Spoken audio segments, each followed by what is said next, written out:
দেশের পূর্বাঞ্চলে কয়েক জেলায় বৃষ্টি হলেও দক্ষিণ পশ্চিমাঞ্চল এখনও পড়ছে তপ্ত রোদে। বেলা বাড়ার সঙ্গে সঙ্গে বাড়তে থাকে রোদের তাপ। মানুষ স্বাভাবিকভাবে কাজকর্ম করতে পারছে না।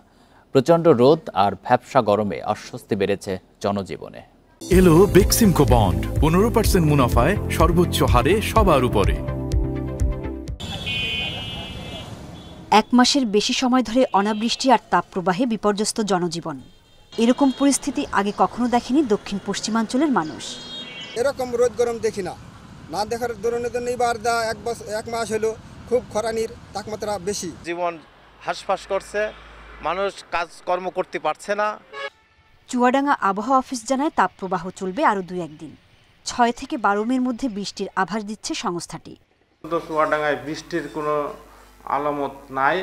আগামী 6 তারিখ থেকে 12 তারিখ পর্যন্ত বৃষ্টি হবে বলে আমরা আশা করছি। যশোরে টানা 1 মাস তাপমাত্রা 38 থেকে 43 ডিগ্রিতে ওঠানামা করছে। গেল সপ্তাহে সেখানে ইতিহাসে সর্বোচ্চ তাপমাত্রা ওঠে 43.8 ডিগ্রি।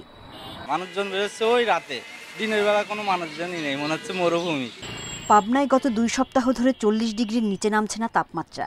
গরম থেকে রক্ষা পেতে দিনের বেলায় গাছের ছায়াতলে বিশ্রাম নিচ্ছে অনেকেই। আমরা কাজ করতে পারতেছি না, গরম, মানুষজন সব বসিল আছে। রাজশাহীতেও চলছে তীব্র তাপপ্রবাহ।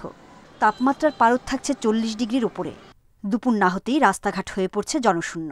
আবহাওয়া অফিস বলছে 2-3 দিনের মধ্যে বৃষ্টির সম্ভাবনা থাকলেও তাপমাত্রার খুব একটা হেরফের হবে না।